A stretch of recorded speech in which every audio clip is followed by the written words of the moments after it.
परमेश्वर पिता और पुत्र पवित्र आत्मा के नाम से आप सबों को अनुग्रह और शांति मिलती रहे। आइए हम लोग आज के वचन मनन करते हैं और वह है मत्ती रचित सुसमाचार 23 अध्याय 1 से 3 वचन। और वह वचन ऐसा लिखा है, ध्यान से सुनेंगे। तब यीशु ने भीड़ से और अपने चेलों से कहा, शास्त्री और फरीसी मूसा की गद्दी पर बैठे हैं, इसलिए वे तुमसे जो कुछ कहे वह करना और मानना, परंतु उनके से काम मत करना, क्योंकि वे कहते तो है पर करते नहीं। सबके बोले आमीन। बोले यीशु मसीह की। आइए सबके अपने स्थान में बैठ जाएंगे।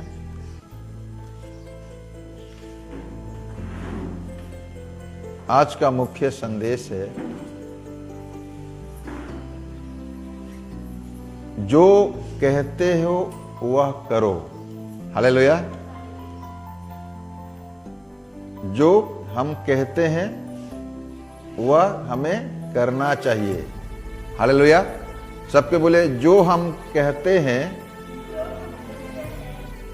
उसे करना चाहिए। हालेलुया।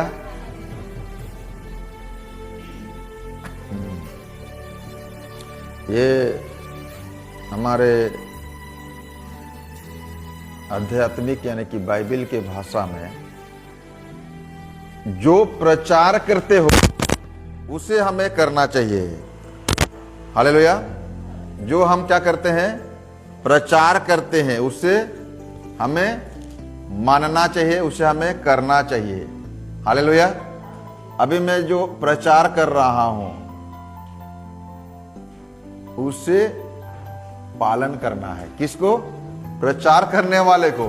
पब्लिक करेगा तो नहीं करेगा वो बात की बात है, लेकिन मैं उसी बात को मैं प्रचार करने का चाहिए जिसे मैं उसको मानता हूं। हालेलुया।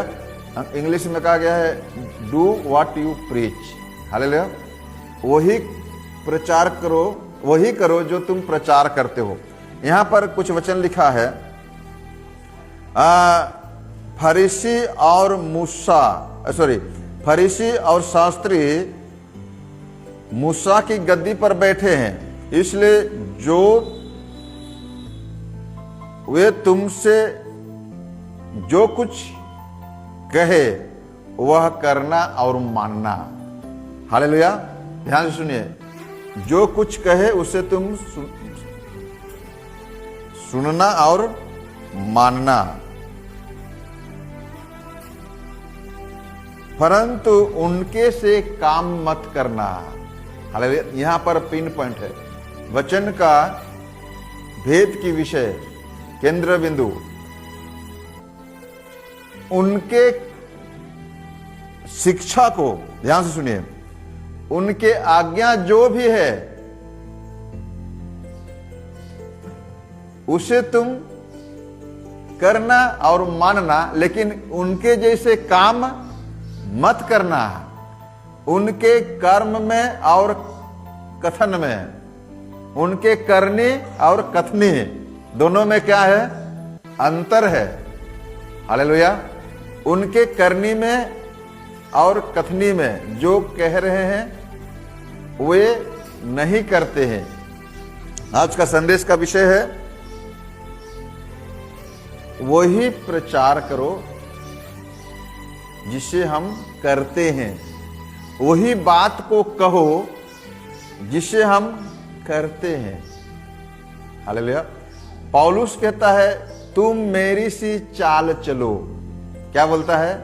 अपने प्रचार में कई जगह लिखे हैं, तुम मेरी सी चाल चलो। हालेलुया। किसका चाल चलना है? जैसे मैं मसीह की चाल चलता हूं वैसे तुम मेरी चाल चलो। बोले यीशु मसीह की। ध्यान से सुनिए। जैसे मैं मसीह की चाल चलता हूं वैसे तुम किसकी चाल चलो? मेरी चाल चलो। मैं जो प्रचार कर रहा हूं, मतलब वह मैं करता हूं। मैं उसी बात को प्रचार कर सकता हूं, करना चाहिए जिसे हम करते हैं। हालेलुया। यहां पर कह रहे हैं कि फरीसी और शास्त्री कहां पर बैठे हैं? मूसा की गद्दी में। कहां पर बैठे हैं? मूसा जो आज्ञा दिया है उस आज्ञाओं को सिखाने के लिए, उस आज्ञा को सुरक्षित रखने के लिए, जिसको व्यवस्थापक भी कहा गया है, उस आज्ञा का ज्ञान हासिल करने के लिए शास्त्री कहा गया है, और उस आज्ञा को पालन करने वाले को फरीसी कहा गया है ना, मूसा के समय में। लेकिन यहां पर यीशु कह रहे हैं वे गद्दी पर बैठे हुए हैं मूसा के आज्ञा को सिखाने के लिए। वे गद्दी पर बैठे हुए हैं मूसा के आज्ञाओं को सुरक्षित व्यवस्थित रखने के लिए। वह गद्दी मूसा के गद्दी पर बैठे हुए हैं आज्ञा को पालन करने के लिए। ये तीन प्रकार के लोग हैं, तीन प्रकार के झुंड है। क्या है? शास्त्री है, फरीसी है और व्यवस्थापक है। हालेलुया। व्यवस्था को सुरक्षित रखने वाले, सुव्यवस्थित ढंग से उसको सजाकर सिखाने के लिए। हालेलुया।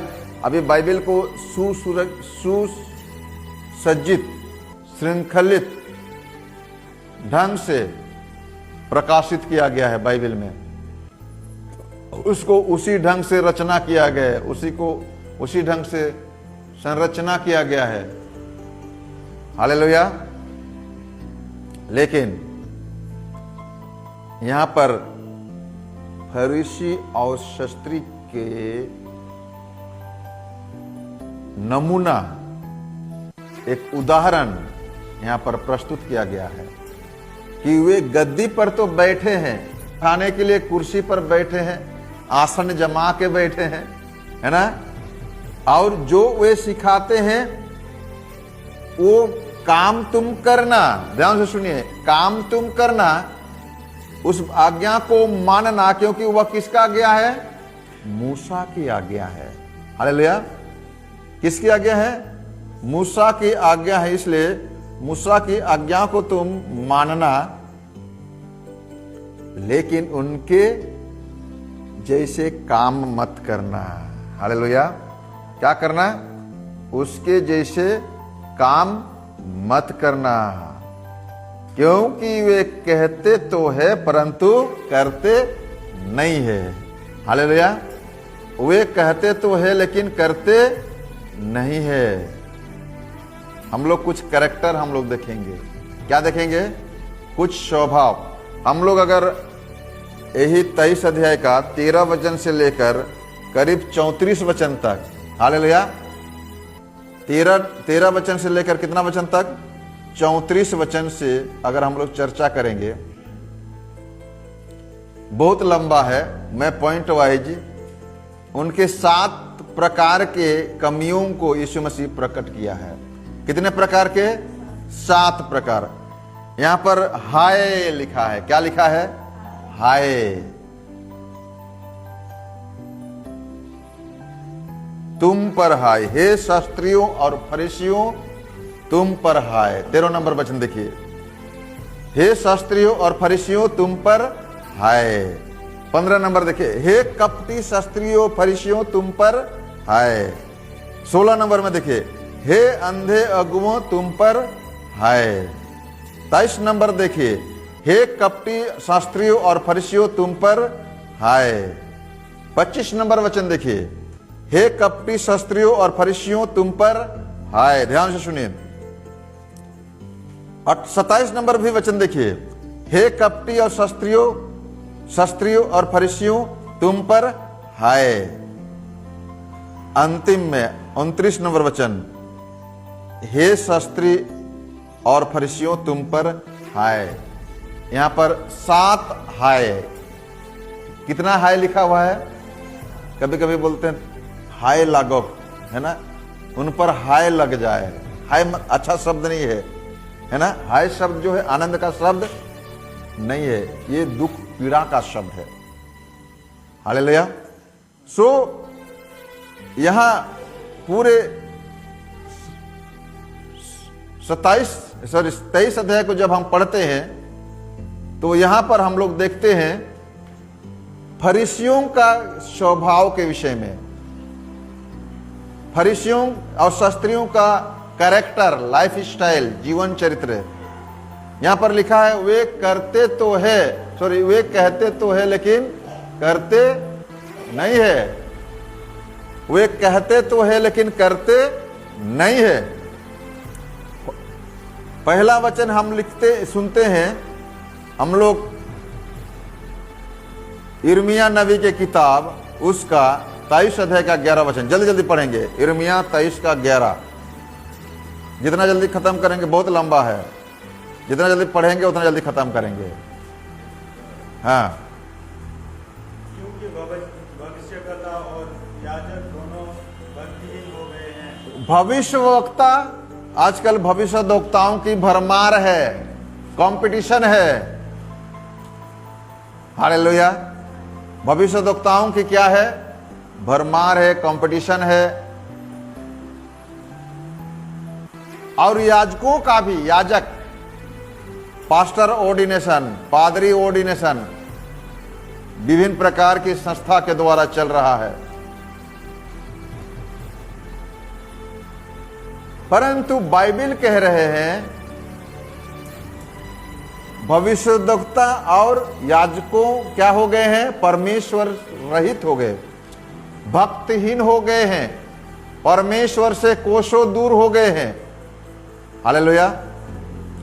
बीते दिनों में हम चर्चा कर रहे थे कि उन दिनों में, वह वचन मुझे ठीक से स्मरण नहीं आ रहा है, मैं कोशिश करूंगा आने वाले दिनों में उसको चर्चा करेंगे या तो बताएंगे आखिरी में।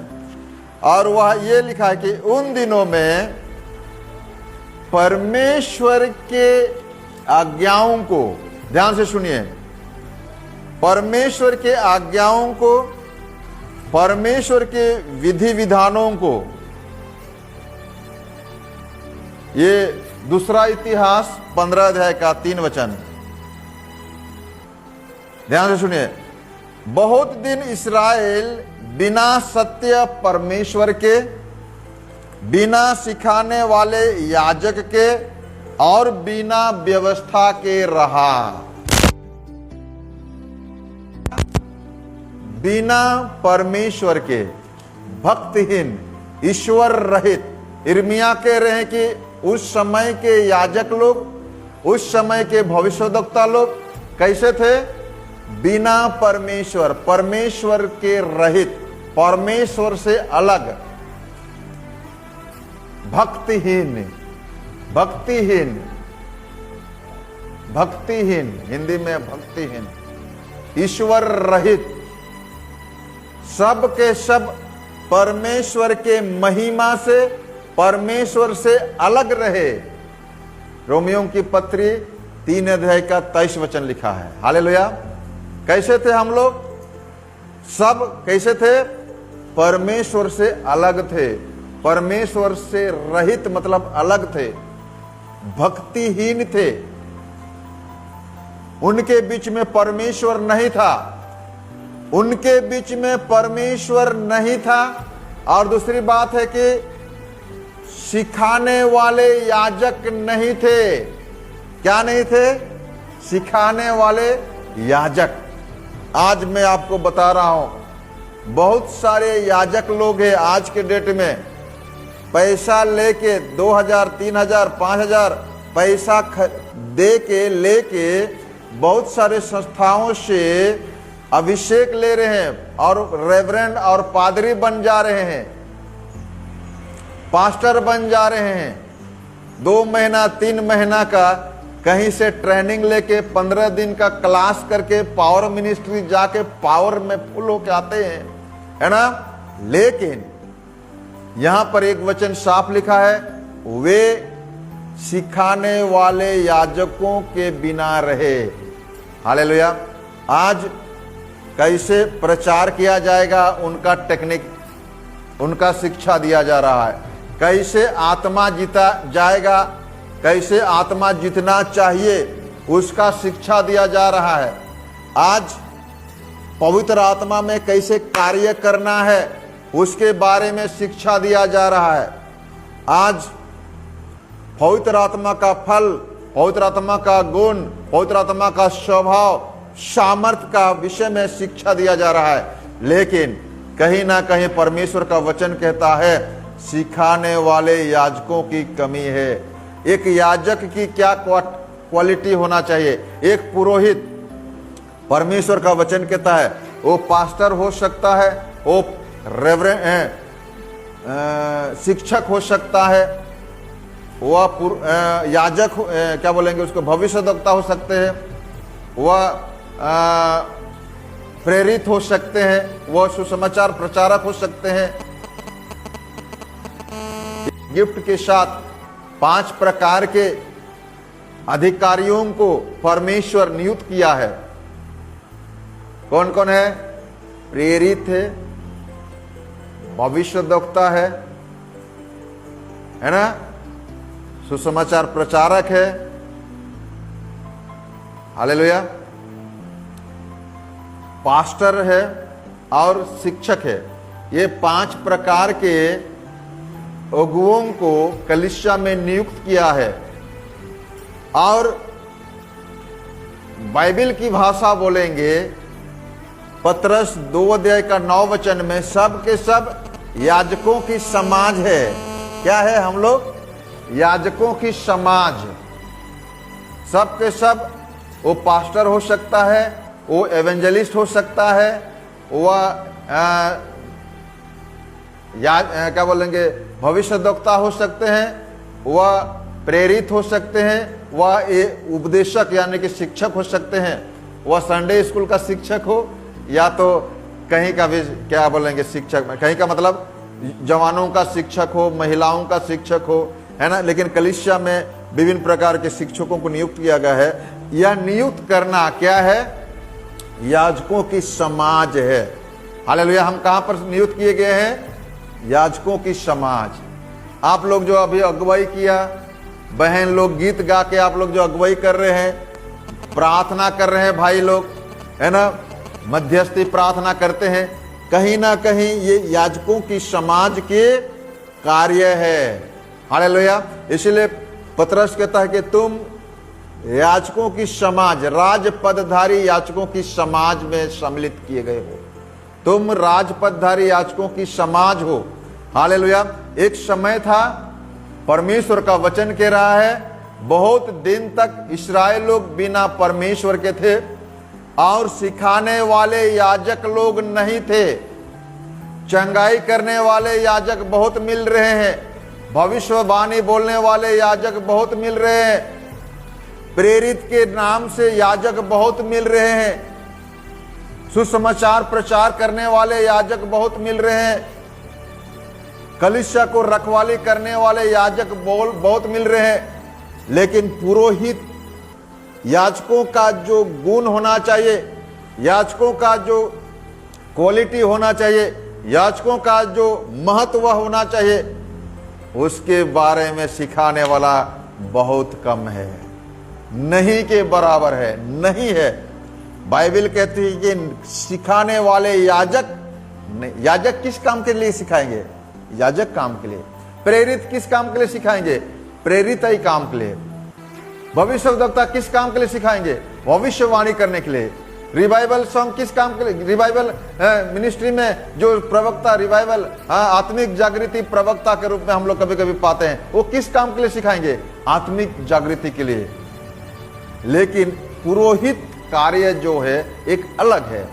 हालेलुया।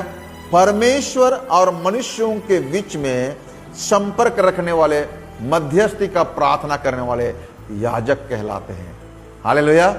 इधर परमेश्वर है और इधर कलीसिया है, यानी कि इस्राएल की मंडली, यानी कि अभी के डेट में कलीसिया है, और इस्राएलियों की मंडली यानी कि कलीसिया और परमेश्वर के बीच में इनके बात को, परमेश्वर के बात को मनुष्यों के बीच में लाना, मनुष्यों की बात को परमेश्वर तक पहुंचाना, ये याजक का कार्य है। और इन महत्वपूर्ण बातों को सिखाने के वाले नहीं रहे। यहां पर कह रहे हैं यिर्मयाह नबी की किताब, सारे याजक और भविष्यवक्ता क्या हो गए हैं? परमेश्वर से दूर हो गए, भक्तिहीन हो गए हैं। इधर दूसरा इतिहास के 15 अध्याय के 3 वचन में लिख रहा है, वे बिना परमेश्वर, कारण क्या है? उनसे परमेश्वर कोसों दूर है, वे परमेश्वर से कोसों दूर है। हालेलुया। वे याजक जो है कहते तो है लेकिन करते नहीं है, कहते तो है लेकिन करते नहीं है, ऐसे याजक लोग पाए गए हैं। और उनके पास व्यवस्था नहीं रहा। व्यवस्था, यहां पर देखिए मूसा की व्यवस्था के गद्दी पर बैठे हुए हैं, व्यवस्थापक कहलाते हैं, शास्त्री कहलाते हैं, और उसको मानने वाले एक झुंड है ना, उसको फरीसी कहते हैं। लेकिन बाइबल, यीशु मसीह कह रहे हैं बाइबल में कि वे कहते तो है लेकिन करते नहीं है। हालेलुया। इसको मत्ती 23, हालेलुया, मत्ती 23 को हम लोग पढ़ रहे हैं, और वहां पर लिखा है, वे 10वां अंश तो देते हैं। अभी 10वां अंश देने वालों का हिसाब हो रहा है। क्या कर रहा है? आगे पढ़िए।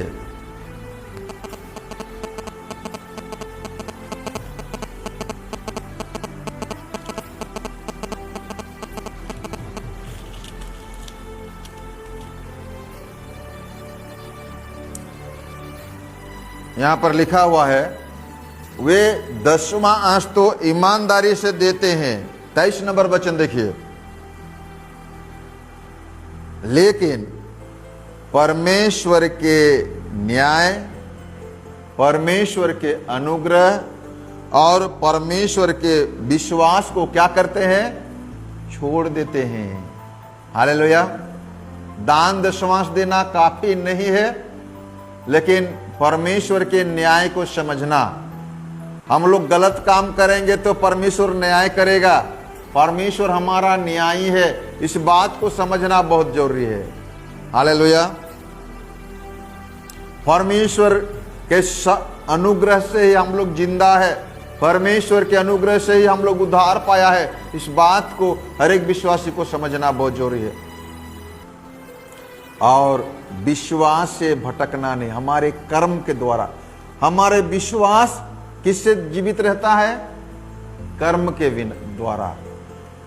कर्म के बिना विश्वास मरा हुआ है।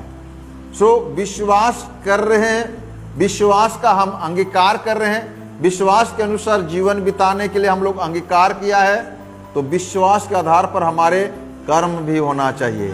हालेलुया। बोलो यीशु मसीह की। अभी पहला नंबर हाय, कौन सा हाय? पहला नंबर हाय देखेंगे। 13 नंबर में आइए। हे कपटी शास्त्रियों और फरीसियों, तुम पर हाय, तुम मनुष्यों के लिए स्वर्ग के राज्य का द्वार बंद करते हो, ना तो स्वयं उसमें प्रवेश करते हो और ना उसमें प्रवेश करने वाले को प्रवेश करने देते हो। ये फरीसी और शास्त्रियों का पहला क्वालिटी है ना। पहला क्वालिटी क्या है? सब के सब तो परमेश्वर से दूर हो गए हैं, भक्तिहीन हो गए हैं। सबके सब तो विशेष तौर से सिखाने वाले याजक लोग परमेश्वर से भक्तिहीन हो गए, परमेश्वर से दूर हो गए, करते हैं कुछ नहीं, खाली कहते हैं। और सबके सब व्यवस्था से अलग हो गए हैं। ये मूसा की व्यवस्था से सिखाते तो है, दूसरों को करने के लिए तो कहते हैं, लेकिन वे स्वयं करते नहीं है। सो ये कह रहे हैं कि तुम लोग मनुष्यों के लिए स्वर्ग का राज क्या कर दिया है? स्वर्ग का दरवाजा क्या कर दिया है? बंद कर देते हो। क्या कर देते हो? बंद कर देते हो।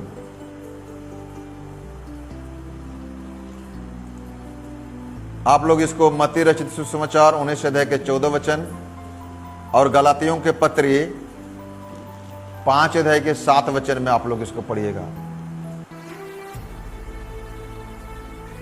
हम लोग कोई पढ़ दीजिए, कम से कम एक वचन समझ में आ जाए। ठीक है बोल रहा है पास्टर, ऐसे लगेगा ऐसे पहली बार हो रहा है। हाँ,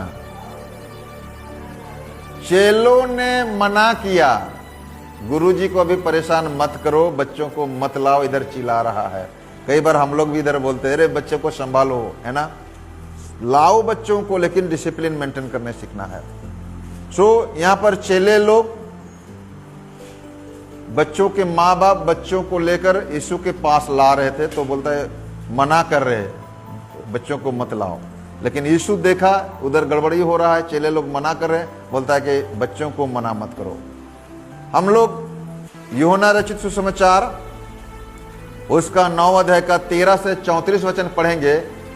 यीशु के द्वारा एक अंधा व्यक्ति चंगा हो गया मंदिर में, और सबने देखा, शास्त्री फरीसियों ने सबने देखा, और बार बार उनके पास जाकर शास्त्री और फरीसी लोग पूछते हैं, तुझे किसने चंगा किया, तू पहले कैसे था, कितना दिन से अंधा था, कितना दिन से बहरा था, सब पूछताछ कर रहे हैं। एक बार नहीं, 2 बार नहीं, 3 बार। वो आदमी झुंझला गया, इतना बार बार मुझे क्यों पूछ रहे हो, तभी से तो पूछा, बताया, मेरे माँ बाप को भी पूछा, वो लोग भी बताया, फिर अभी मुझे पूछ रहा है, इरादा क्या, उसका चेला बनने का इरादा है क्या?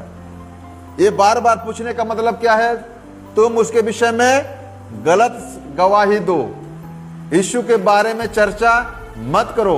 वे नहीं चाहते हैं कि यीशु के बारे में चर्चा हो, यीशु के लोग विश्वास करें और उद्धार पाए और परमेश्वर के राज्य में सम्मिलित हो। ऐसे शास्त्री और फरीसी लोग नहीं चाहते थे, इसलिए कहता है कि तुम परमेश्वर के राज का द्वार लोगों के लिए क्या कर रहा है? बंद कर देता है। तुम पर क्या है? हाय, हालेलुया। क्या करता है तुम पर? बहुत सारे लोग बोलते हैं ना, अपने को जो धर्मी सोचते हैं ना, वही लोग ज्यादा रुकावट होते हैं। हालेलुया। पौलुस जो शाऊल था, गमलिएल नाम के शिक्षक, उस समय सबसे बड़ा शिक्षक था, उस समय के समय की बात कर रहा हूं, और अपने आप को सच्चा फरीसी, बेंजामिन गोत्र का हूं, मैं फरीसियों का फरीसी हूं, सारी व्यवस्था को अच्छी से पालन करने वाला व्यक्ति, धार्मिकता में सबसे अच्छा। और जो अपने आप को धर्मी समझता है, जो अपने आप को परमेश्वर का भक्त समझता है, वही व्यक्ति परमेश्वर के राज में लोगों के लिए द्वार को बंद कर देता है। आज भी वही हो रहा है हमारे संसार में, हो रहा है कि नहीं? जो लोग मतवाल में है, नशा में है, वो लोग तो आराम से आएगा, नाचेगा। वो डीजे में क्या बज रहा है? यीशु का गाना है ना, क्या गाना है, उससे कोई मतलब नहीं है, उनको नाचना है। होता है कि नहीं? हम लोग आराधना करते हैं, गोस्पल मीटिंग, हमारे विश्व शांति प्रार्थना महोत्सव में बहुत लोग, अधिक से अधिक लोग नाचने डेगने वाले, कुछ लोग तो साइड में नाचते देखते हैं। उनको कौन सा गाना है, क्या बज रहा है, उससे कोई मतलब नहीं। धुन सही होना चाहिए, अच्छा बजना चाहिए। हालेलुया, बोलो यीशु मसीह की। धर्मी कहलाने वाले, अपने आप को जो ज्यादा धर्मी समझते हैं, वही लोग परमेश्वर के राज के लिए द्वार बंद कर दे रहे हैं। अन्य लोगों को ना खुद घुसते हैं, ना दूसरे को घुसने दे रहे हो। तुम पर क्या हो? हाय। क्या बोल रहा है? तुम पर हाय। दूसरा नंबर वचन देखते हैं। हे कपटी और शास्त्रियों, कपटी शास्त्रियों और फरीसियों, तुम पर हाय। तुम एक जन को अपने मत में लाने के लिए जल थल में फिरते हो, और जब वह मत में आ जाता है तो उसे अपने से दुन्ना नारकीय बना देते हो। ध्यान से सुनिए, किसी व्यक्ति को अपने झुंड में लाने के लिए, अपने मत में लाने के लिए, आज बहुत सारे संस्था ऐसा है, बहुत सारे लोग ऐसे है, आपके घर में घुस जाएंगे, आपके काम करते हैं वहां पर चले जाएंगे और अपने मत में लाने कोशिश करते हैं। कई कई संस्था राउरकेला में है ना, और उनका नाम लेना अच्छी बात नहीं है किसी का, लेकिन बहुत सारे संस्था है, बहुत सारे मिशन है, बहुत सारे मिशनरी लोग हैं, जिसके चलते मिशनरी बदनाम हो जाता है, जिसके चलते हमारे देश को धर्मांतरण बिल लागू करने का मजबूर होना पड़ा, क्योंकि ऐसे झूठे लोग हैं, झूठे मिशनरी है, मिशन है, संस्था है, जो कि एक व्यक्ति को अपने मत में लाने के लिए जल थल है ना एक कर देते हैं। और ये कैसे, इनके स्वभाव कैसा है? भक्तिहीन, परमेश्वर से रहित, व्यवस्था से अलग। इनका धुन है कि जैसे करके एक आदमी को अपने मत में लाना है। ईसाई का नाम में हो, या तो मरियम का नाम है हो, या तो यूसुफ का नाम में हो, या संस्था के नाम में हो, हमारे संस्था बढ़ना चाहिए, हमारे कलीसिया बढ़ना चाहिए। ऐसे लोग जल थल एक कर दे रहे हैं। लेकिन उनके दुर्दशा क्या हो रहा है? एक आदमी उनके मत में आ जाने के बाद नारकीय, दूना नारकीय, चाइल्ड ऑफ हेल, है ना, माने कि नरक का संतान बना दे रहे हैं, और अपने जितने हैं उससे 2 गुना उनके आत्मिक दुर्दशा होती है और नरक में जाने के योग्य बना देते हैं। तुम पर क्या करते हो? हाय। तुम क्या हो? तुम पर हाय। ऐसे स्वभाव रखने वाले तुम पर हाय। हमारे झुंड से अपने झुंड में लेने के लिए, हमारे कलीसिया से अपने कलीसिया में लेने के लिए, हमारे मत से अपने मत में लेने के लिए घर घर लोग जाते हैं। आजकल जा रहे हैं कि नहीं? जाते हैं। ध्यान से सुनिए, हालेलुया, ध्यान से सुनिए, जाते हैं। लेकिन परमेश्वर का वचन कहता है उनके मत में आने के बाद उनका दुर्दशा हो जाता है, और तुम जितने पाप में फंसे हो, वे जितने पाप में फंसे उससे भी डबल इनको पापी बना देते हैं। तुम पर हाय। सो आज के जमाने में झूठा संस्था है, झूठा कलीसियाएं हैं, झूठे धर्म है, झूठे सुसमाचार है, झूठे भविष्यद्वक्ताएं भी है कि नहीं? परमेश्वर कहता है तुम पर हाय। यीशु मसीह क्या बोल रहे? तुम पर हाय। अभी तीसरा नंबर हाय बोलिए। हाय सुनेंगे, बोलेंगे नहीं? हाय। ये आपको 16 नंबर से 22, पद संख्या 16 से 22। वे अंधे भक्त है, क्या है? हे अंधे अगुओं तुम पर हाय। हालेलुया। ये कैसे अगुए हैं? अंधे हैं। 16 नंबर वचन, 24 नंबर वचन, मत्ती 15 उसके 14 नंबर वचन, हालेलुया, और 19 नंबर वचन में भी पाते हैं 23 अध्याय का। ये अंधे हैं, इनके आंखों को इस संसार के ईश्वर ने क्या कर दिया है? अंधा कर दिया है।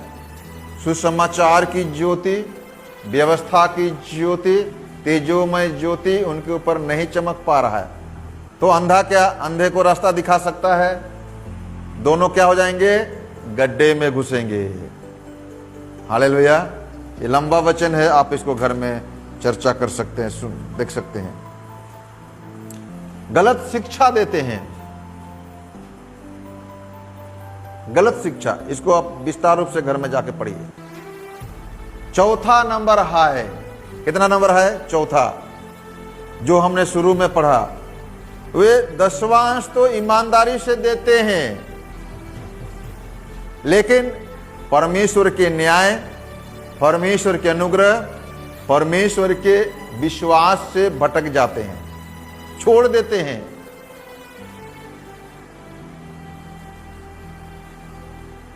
अपने बातों को मनवाने के लिए, अपने बातों को मनवाने के लिए परमेश्वर के आज्ञा को, परमेश्वर के वचन को बड़ी आसानी से त्याग देते हैं। आज भी बहुत सारे लोग ऐसे हैं, बहुत सारे सेवकगण ऐसे हैं, अपने इच्छा पूरा करने के लिए, अपने उद्देश्य को पूरा करने के लिए, अपने लक्ष्य को पूरा करने के लिए परमेश्वर के उद्देश्य को, परमेश्वर के लक्ष्य को क्या करते हैं? छोड़ देते हैं, त्याग देते हैं। इसके विषय में आप मत्ती रचित सुसमाचार 9 अध्याय के 17 वचन और 12 अध्याय के 7 वचन देखिए क्या लिखे हैं। मत्ती 9 का 17, जल्दी से जल्दी से।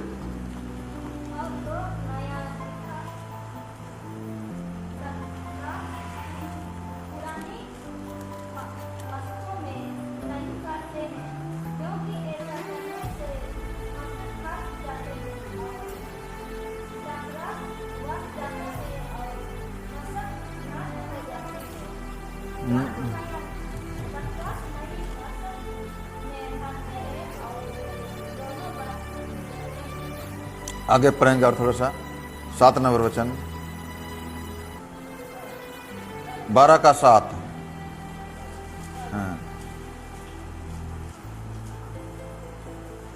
यदि तुम इसका अर्थ जानते, मैं दया से प्रसन्न होता हूँ, बलिदान से नहीं, तो तुम निर्दोष को दोषी न ठहराते। मनुष्य का पुत्र तो सवेर के दिन का भी प्रभु है। हालेलुया, बोले यीशु मसीह की। शायद नोट में गड़बड़ हो गया होगा, फिर भी ध्यान से सुनना है। वहाँ पर लिखा है कि परमेश्वर क्या चाहता है? दया चाहता है, जैसे कि 12 नंबर के 7 में पाए, मत्ती 12 के 7 में। आज्ञा को पालन करना अच्छी बात है,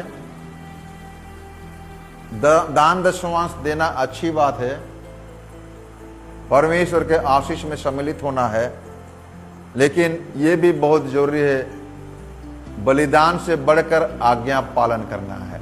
और आज्ञा पालन करोगे तो भेंट अर्पण करना भी आज्ञा ही है कि नहीं? हालेलुया। हम खाली आज्ञा पालन करेंगे और भेंट नहीं देंगे तो भी गड़बड़ा जाएगा, भेंट दे रहे हैं और आज्ञा पालन नहीं करेंगे तो भी गड़बड़ा जाएगा। दोनों बहुत जरूरी है। बोले यीशु मसीह की। चौथा नंबर हाय क्या है? वे दशवांश तो देते हैं, लेकिन परमेश्वर के न्याय, परमेश्वर के दया, परमेश्वर के विश्वास से भटक जाते हैं। हालेलुया। 5वां नंबर और 6वां नंबर हाय, यहां पर उनके स्वभाव के विषय में लिखा है। 25-26 और 27-28 लंबा है, इसको ध्यान से आप लोग पढ़िएगा, एक एक चर्चा करना असंभव है। लेकिन यहां पर साफ साफ लिखा है 17 का 9, इर्मिया 17 का 9,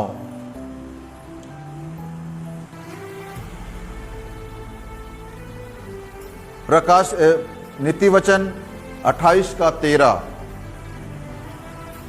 व्यवस्था भजन संहिता 90 कर 8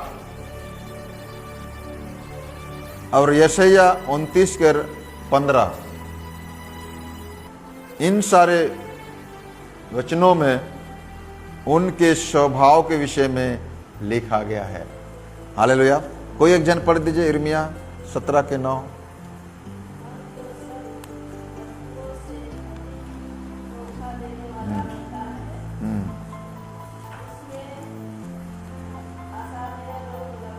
यहाँ मन के विषय में लिखा है,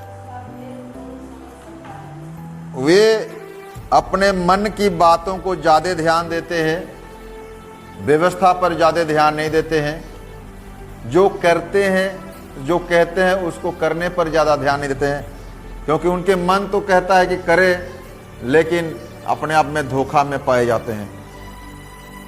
आइए नीति वचन 28 के 13।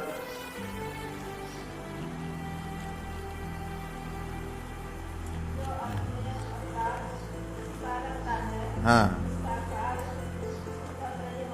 हाँ,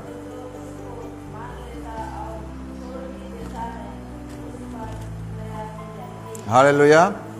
सो यहाँ पर कहा गया है जो अपना अधर्म को छिपा देता है ना, उसका अपराध बना रहेगा, लेकिन जो अपने अपराध को मान लेगा और छोड़ भी देगा, उसका अपराध को क्या किया जाएगा?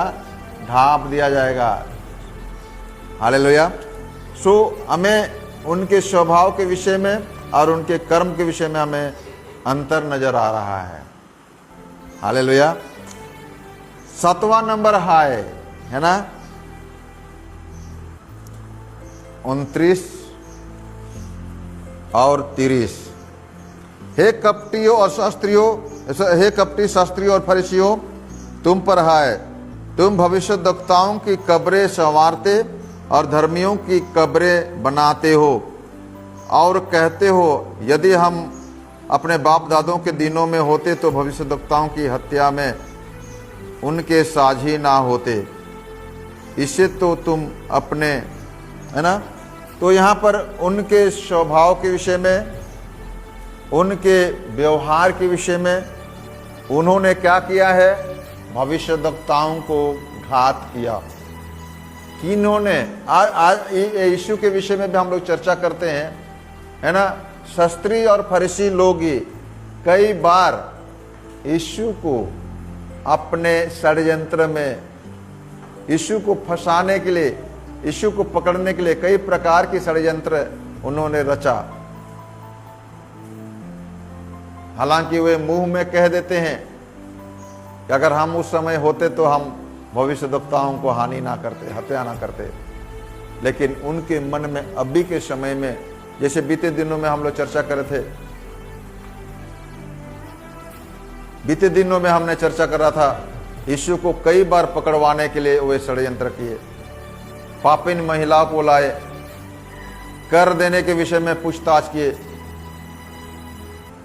विश्राम बार में कई बार चंगाई का लेकर प्रश्न उठाए और यीशु मसीह को धरने का, पकड़ने का प्रयत्न किए। लेकिन अभी मुंह में क्या बोल रहा है? अगर हम उन दिनों में होता तो भविष्यद्वक्ताओं को हत्या ना करते, भविष्यद्वक्ताओं को घात ना करते। उनके मुंह में और उनके मन में अलग है। यहां कह रहे जैसे वे कह रहे हैं वैसे वे करते नहीं है। इसीलिए कहता है कि जो वचन हमने सुना 23:3 में, उनके समान तुम मत बनो, उनके कार्य तुम मत करना, उनके जैसे काम तुम मत करना। उनके शिक्षाओं को तुम मानोगे तो मूसा की शिक्षा है। उनके शिक्षा किसका शिक्षा है? मूसा की शिक्षा। उनके व्यवस्था किसकी व्यवस्था है? मूसा की व्यवस्था है। उनके शिक्षा, उनके व्यवस्था को मानो, सुनो, काम करो, लेकिन उनके जैसे काम मत करना। हालेलुया। बोलो यीशु मसीह की, बोलो यीशु मसीह की। मैं सोचता हूं परमेश्वर हम सबों से बातें किया है। परमेश्वर हम सबों को बहुत अच्छा आशीष दे। सबके बोले आमीन। बोलो यीशु मसीह की, बोलो यीशु मसीह की। आइए हम लोग सब कोई अपने स्थान में खड़े हो जाएंगे। परमेश्वर के सम्मुख हम लोग इस वचन के लिए हम लोग प्रार्थना करेंगे और अमित कुजूर जी है, हमें प्रार्थना में ले चलेंगे। परमेश्वर आप सबों को बहुत अच्छा आशीष दे। आमीन।